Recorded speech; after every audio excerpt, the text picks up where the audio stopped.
Bonjour à tous, on se retrouve aujourd'hui pour l'essai complet de la Polestar 2. Allez, c'est parti!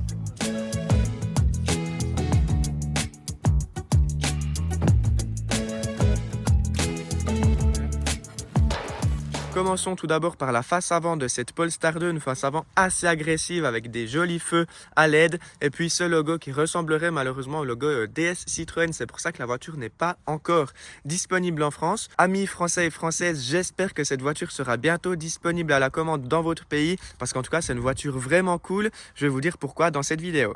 La voiture est équipée ici de belles jantes en 20 pouces et puis il y a un petit autocollant ici qui résume les caractéristiques techniques, donc 78 kWh de batterie et puis 300 kW de puissance, donc 408 chevaux. On est sur une version 4 roues motrices avec un 0 à 100 abattu en 4,7 secondes et puis c'est une voiture qui appartient à EV4O Lamora. Merci beaucoup à eux pour le prêt de cette Polestar 2, je vous en parlerai un petit peu plus tard. De profil, on voit que c'est un design assez carré, un peu à la manière de chez Volvo, parce que oui, c'est le même groupe de chez Volvo en fait.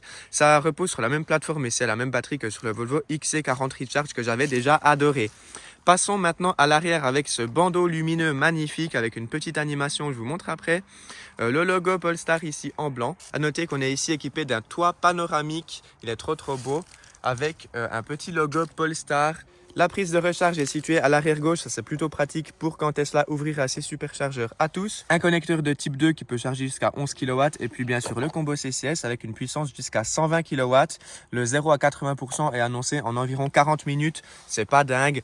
Voilà, pour les longs trajets, ça passe. Après, on a connu mieux sur d'autres voitures. Vous voyez ce bandeau lumineux plutôt stylé. On va passer maintenant au coffre avec une ouverture ici au niveau de la plaque. Ça, c'est pas très pratique. Heureusement qu'on peut balayer avec le pied aussi pour l'ouvrir si on a la clé sur nous. Le volume 437 litres. C'est correct, surtout que ici c'est assez pratique hein, au niveau du coffre, c'est un haillon justement, c'est pas comme sur la Tesla Model 3 où l'ouverture n'est pas pratique, ça c'est bien. Plancher plat et puis on a un double fond aussi, alors l'ouverture du double fond est pas extrêmement pratique avec ce petit tapis ici, mais vous voyez on a encore bien de l'espace au fond pour ranger des câbles de charge par exemple. Et puis on a une banquette arrière rabattable en 2 tiers 1 tiers, ce qui forme un plancher pratiquement plat. Et à noter qu'on a aussi une toute petite trappe à ski. On a aussi un coffre avant pour ranger un ou deux câbles maximum. Il n'est pas très grand, pas très profond. Mais par contre, c'est toujours bien d'en avoir un. Par contre, l'ouverture n'est pas pratique. Vous voyez ici, on a une petite sécurité hein, comme sur des capots traditionnels. Et puis, on doit l'ouvrir depuis en dessous du volant. Juste ici, on a la petite molette. C'est pas comme sur Tesla, c'est un petit peu moins pratique. Autre point important, cette Polestar 2 peut être équipée d'un attelage en option et elle peut tirer jusqu'à 1500 kg. Ça, c'est assez rare pour le souligner. Aux places arrière, la garde-toit est vraiment toute petite. Il me reste un doigt, deux doigts en dessus de moi. Je fais 1,88 m pour rappel. Et puis au niveau des jambes, c'est tout juste. Je touche tout juste pas le siège parce qu'il est un tout petit peu creusé là, mais c'est vraiment limite. Sinon, ce toit panoramique magnifique donne beaucoup plus de luminosité dans l'habitacle. Ça, c'est cool. Je recommande vraiment cette option. Bon, sinon, c'est plutôt pas mal. Le siège est assez confortable, ça passe. Et puis, globalement, je trouve les matériaux assez qualitatifs à l'arrière. Et puis, on a des sièges chauffants aussi, ça, c'est pas mal. Par contre, un gros bémol, c'est ce immense tunnel ici au milieu, ce qui rend la place du milieu pratiquement pas utilisable. Outre le fait qu'elle est très dure, très ferme ici avec l'accoudoir, eh bien, on peut pratiquement pas ranger ses jambes ici. Ça, c'est vraiment dommage. Surtout que c'est une voiture électrique, on n'a pas besoin de tunnel ici. Ça, c'est bête. Deux points que j'aimerais mentionner avant de passer aux places avant de cette Polestar 2. Premièrement, c'est la clé. Regardez-moi cette clé. Pour une voiture à partir de 45 000 francs qui peut aller jusqu'à 70 000, je trouve ça fait vraiment bas de gamme. C'est plastique. Et puis les boutons là sur le côté, c'est vraiment pas pratique, je trouve. C'est vraiment dommage. Et puis, deuxième point que j'aimerais mentionner, c'est le bruit qu'elle fait à l'ouverture. Écoutez. Ça fait un bruit vraiment bizarre, vraiment bas de gamme en fait. C'est vraiment dommage pour un véhicule de cette gamme-là. Je trouve ça dommage. Bref, on va passer à l'intérieur maintenant. Premier point à mentionner à l'intérieur de cette Polestar 2, c'est ses sièges. Alors moi, je les trouve très jolis, très confortables. Ils sont chauffants, mais aussi ventilés, ça c'est bien. Par contre, ils mériteraient d'avoir un maintien latéral un petit peu mieux, je trouve, pour une voiture qui se dit quand même sportive. Voilà, ça pourrait être amélioré. Sinon, au niveau de la porte, on a une très belle poignée ici. Ça, c'est bien fait, je trouve. Des beaux matériaux, un simili-cuir ici, très confortable, un petit peu rembourré, c'est bien. Les commandes de vitres, rétroviseur classique.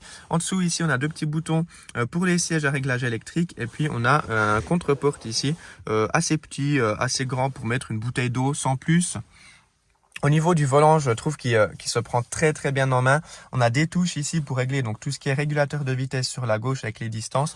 Et puis à droite, la commande vocale, changer la vue de combiné d'instrumentation ici. Et puis des touches de menu et puis de volume. Ça c'est très bien fait, je trouve. Et puis c'est des touches physiques, hein. C'est pas des touches tactiles ou à retour haptique. Ça c'est bien. Deux commodos très classiques. Et puis le combiné d'instrumentation ici derrière le volant. Avec Google Maps affiché en très grand derrière le volant, ça c'est très très bien. Par contre, il n'y a pas d'affichage tête haute. Petit point faible quand même, avec la vitesse en bas à gauche, l'autonomie en bas à droite, ça c'est cool. La voiture en plus calcule très bien l'autonomie, je trouve. Ensuite, on peut changer la vue. Vous voyez, par exemple, on peut avoir cette vue-là sans la carte avec la vitesse en un petit peu plus grand. C'est tout. Et puis en bas, vous voyez les deux petits logos de la conduite autonome. On y reviendra un petit peu plus tard à la conduite. Passons maintenant à l'écran central, vous le voyez, très très grand, en position verticale, ça c'est bien. On a tout d'abord tout ce qui est véhicule, donc avec la direction, on peut mettre en light, en standard ou bien en ferme. Ça c'est très bien, on y reviendra à la conduite, mais la direction ferme est vraiment très ferme et la direction light est vraiment très très souple, ça c'est bien. On peut désactiver ici pour se mettre en mode sport. On a le One Pedal Drive, ça c'est bien, en standard la voiture va jusqu'à l'arrêt complet, puis on peut changer, hein, on peut le désactiver aussi si on veut. Sinon, on a le menu ici directement avec Android, hein, c'est Android Automotive, ça c'est bien. On a Google Maps qui vient en très grand. Au niveau de la planification d'itinéraire, c'est pas mal. J'avais déjà essayé sur le Volvo XC40 Recharge. On peut voir exactement où on doit s'arrêter, combien de temps et puis à quelle puissance la borne délivre. Par contre, des fois, elle nous fait nous arrêter sur une borne 50 kW alors que la voiture peut en prendre 120. Ça, on pourrait quand même un petit peu améliorer. Ici en bas, on a le menu de climatisation, très intuitif, c'est très bien. Pour les sièges chauffants, le volant chauffant. Par contre, ce menu, il n'est pas tout le temps disponible. Vous voyez, par exemple, si on va ici, vous voyez, il n'est pas disponible. On doit glisser comme ça depuis le bas. Il faut juste le savoir, hein. Au début, je n'avais pas compris. Sinon, on peut mettre des applications aussi, c'est Android, donc on peut mettre des applications en plus, ça c'est bien. Le téléphone se connecte directement, ça c'est bien fait. On a aussi des profils conducteurs, ça c'est très bien à la manière de chez Tesla. Et puis on a les caméras, alors vous voyez caméra de recul ici, puis on a surtout la caméra 360, avec aussi la caméra de devant, si on veut. Et puis la caméra sur les côtés pour ne pas prendre les jantes. Et puis ce qui est bien, c'est que quand on recule, je vais mettre la marche arrière. Le rétroviseur de droite s'abaisse automatiquement pour ne pas abîmer les jantes. Ça, c'est bien. Sinon, au niveau de la planche de bord, je trouve ça très réussi avec ce bois ici, ce bel éclairage d'ambiance. Moi, je trouve ça vraiment magnifique. On a ici un emplacement pour le téléphone. On a un petit emplacement ici pour un porte-monnaie, par exemple. Le volume. Les deux petits raccourcis ici pour le chauffage, enfin la ventilation de la vitre avant et arrière, ça c'est très bien d'avoir des petits raccourcis ici. Et puis ce pommeau de vitesse, moi je l'adore. Alors certes, on n'a pas beaucoup de rangement, on a un petit rangement encore ici, un tout mini. Certes, sur cette console centrale, on n'a pas beaucoup de rangement, mais par contre, ce pommeau de vitesse, il est trop bien. Regardez, je presse le frein, je me mets en D, c'est départ, je me mets en R, c'est retour. Et puis surtout, ce qui est bien, c'est qu'on a une régénération très forte et puis on peut changer le rapport sans presser la pédale de frein, ça c'est cool. Donc pour les manœuvres, on va hyper vite, ça c'est vraiment bien. J'adore ce pommeau de vitesse. Puis surtout en conduisant, on peut le tenir comme ça. Moi, franchement, j'adore, hein, vraiment. Et puis ici, on a juste un petit porte-gobelet. Et puis quand on pousse l'accoudoir ici, le porte-gobelet, il sert à plus rien du coup. Et puis l'accoudoir, vous voyez, c'est tout juste, hein. Il est un petit peu creusé là, c'est un petit peu dommage je trouve. Et puis on a un petit peu de rangement ici avec un deuxième porte-gobelet, mais bon, c'est vraiment tout petit, hein. C'est vrai que cette console centrale est très imposante et puis il n'y a pas beaucoup de rangement dans cette voiture. La boîte à gants d'une taille correcte, ça c'est bien. Et puis on a cette console centrale ici très imposante, hein, très haute. Est-ce qu'elle me dérange à la conduite? Eh bien non. Vous voyez, en accélérant, j'ai mon genou posé contre la console centrale. Le matériau, ça va, il est pas trop dur. Bon, il n'est pas rembourré non plus. C'est du plastique, mais ça me dérange pas en tout cas. Moi, je trouve cette console centrale magnifique. C'est juste dommage qu'il n'y ait pas beaucoup de rangement. Et puis, dans cette voiture, on a une bonne visibilité. Vous voyez, les montants sont pas trop gros. On a des rétroviseurs sans montant. Ça, c'est vraiment magnifique. Ces rétroviseurs, ils sont vraiment super beaux. Et puis, le rétroviseur ici, il est aussi assez grand, sans bordure. Et puis, on voit assez bien à l'arrière. Après, c'est très bien d'avoir la caméra 360, ça aide quand même pour les manœuvres. Avant de passer à la conduite, petite pause pour remercier EV4All. Donc, c'est grâce à eux que je peux conduire cette Polestar 2 pendant tout le week-end. Vous voyez leur slogan Rent, Lease, Buy, Insure, Sell, Charge, Enjoy. Donc, ils font beaucoup de services autour de la voiture électrique. Par exemple, cette Polestar 2 est en vente. Vous voyez 61 900 francs. Merci beaucoup à eux. Je vous mets tous les liens en description si jamais vous êtes intéressé par un achat d'une Polestar 2 ou bien par un achat de plein d'autres voitures électriques. Ils en ont beaucoup en stock.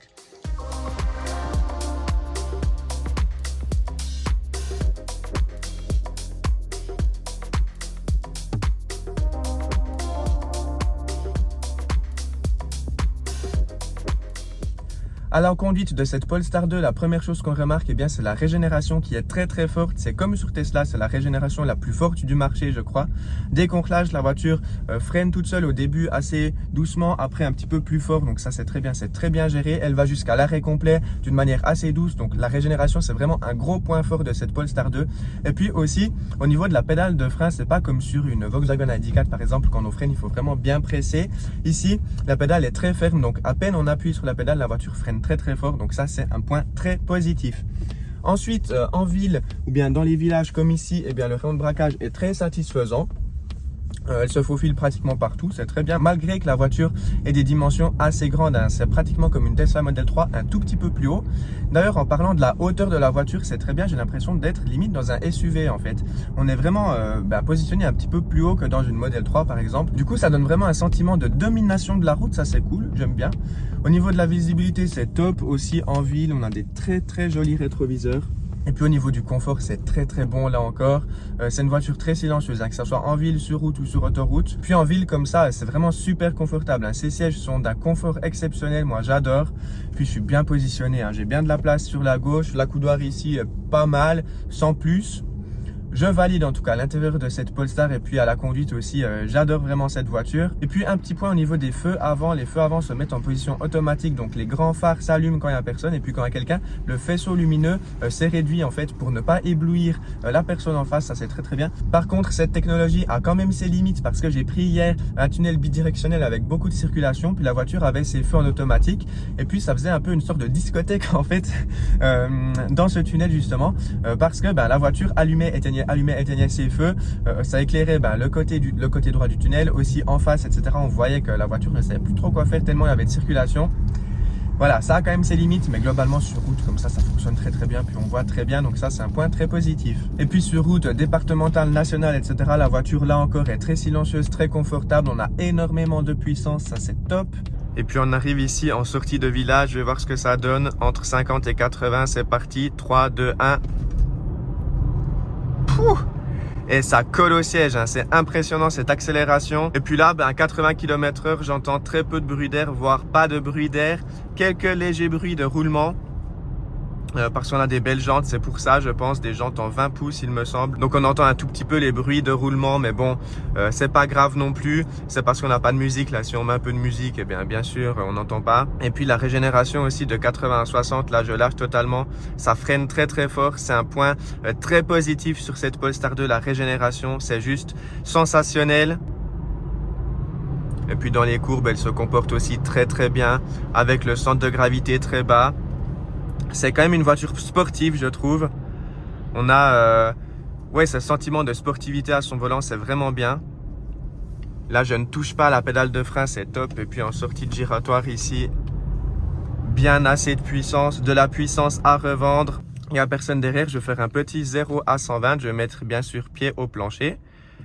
3, 2, 1, go!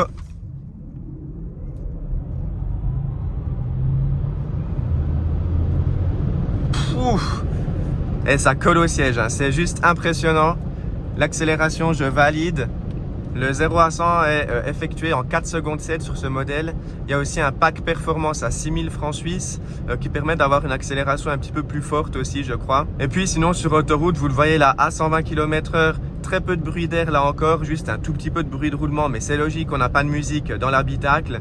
C'est une voiture très silencieuse, je trouve. Et puis on a une conduite autonome. Alors pour l'activer, c'est le petit bouton ici au milieu du volant. Et puis la petite flèche à droite, on active. Donc le bouton du milieu, c'est pour le régulateur de vitesse adaptatif. Et puis le bouton de droite, c'est pour activer le Pilot Assist. J'en ai fait une vidéo complète sur le Volvo XC40. C'est la même chose sur cette Polestar 2. Globalement, pour résumer ma vidéo, je trouve que ça fonctionne bien. Le petit bémol par contre, c'est qu'on voit pas ce que la voiture voit. Donc on voit pas si elle voit une voiture devant, et puis on voit pas non plus les lignes qu'elle voit. Donc si la voiture est pas très sûre d'elle, eh bien on n'a pas une confirmation sur l'écran comme sur Tesla. C'est vrai que Tesla est encore un pas en avant au niveau de la conduite autonome avec son système d'autopilote. Mais bon là, vous voyez globalement ça fonctionne bien, c'est plutôt sécurisant. Pour baisser la vitesse, on peut aussi faire avec le petit bouton ici, le petit moins de 5 en 5, ça c'est bien. Puis là, vous voyez, on c'est tout droit, mais la voiture paraît très sûre d'elle. Même dans les virages, ça fonctionne bien, je trouve. Elle prend les virages, même les virages un peu serrés, elle les prend sans trop de soucis. Là, elle me dit que je dois reprendre la main sur le volant. Voilà, je mets juste la main, c'est top. Je dois pas faire de grands mouvements. Puis vous voyez là, le volant est quand même assez ferme, donc ça c'est bien. Et bien voilà, je crois qu'on arrive gentiment à la fin de l'essai de cette Polestar 2. Je vais peut-être résumer les points positifs et les négatifs que j'ai trouvés au niveau de ce véhicule. Le design, je le trouve très réussi, aussi bien à l'extérieur qu'à l'intérieur. Moi, je suis vraiment fan, j'adore. C'est pas très conventionnel, mais franchement, j'adore. Ça change vraiment, donc c'est cool. Au niveau du confort, là encore, hein, je l'ai répété dans la vidéo, mais c'est vraiment très très bien. Au niveau de la puissance, là aussi, c'est très bon. Aussi, son comportement sur la route, moi, j'adore. Au niveau de la conduite autonome, c'est pas mal, sans plus. Un Tesla fait mieux, mais par contre, c'est bien au niveau des concurrents, voire un peu mieux. Moi, je trouve le système fonctionne très bien. Par contre, au niveau des défauts, quand même, que j'ai pu trouver, on l'a vu, la clé, moi, pour moi, c'est un no-go. Franchement, sur cette gamme de prix-là, c'est vraiment dommage. Mais par contre, son plus gros point faible qu'elle partage aussi avec le Volvo XC40 Recharge, malheureusement, eh bien, c'est son autonomie, sa consommation. Moi, je trouve ça trop. Là, au niveau de mon essai, je vais vous confirmer ça, j'ai consommé 25,4 kWh au 100 et j'ai fait 250 km. Alors oui, par moment, j'ai eu une conduite un petit peu sportive, mais bon, longtemps pas. Durant tout mon trajet, j'ai eu une conduite normale la plupart du temps. Alors, j'ai fait des petits trajets aussi avec une batterie froide, mais quand même 25 kWh au 100, moi je trouve ça trop pour une voiture comme ça, typée berline, c'est même pas vraiment un SUV. Ouais, c'est trop, on arrive à une autonomie réelle d'environ 300 km, un tout petit peu plus peut-être si on fait ça d'une traite, avec une batterie chaude, en hiver, hein, bien sûr, là il faisait entre 0 et 5 degrés durant mon essai. Je trouve que c'est vraiment dommage quand même, mais je trouve que cette Polestar 2 est une très très bonne alternative à la Tesla Model 3. C'est vrai qu'il y a certaines personnes qui n'aiment pas trop l'écran central de la Model 3.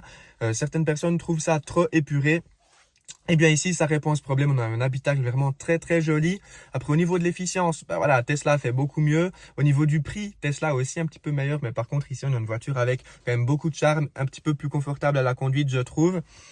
Donc voilà, c'est une très très bonne alternative et puis c'est vraiment dommage que cette Polestar 2 n'est pas disponible en France. C'est gentiment la fin de cette vidéo. Merci beaucoup à vous de l'avoir regardé. Comme d'habitude, n'hésitez pas à lâcher un petit pouce en l'air, ça me fait toujours super plaisir. Et puis pensez à vous abonner pour ne pas manquer le contenu que je vais proposer sur ma chaîne YouTube.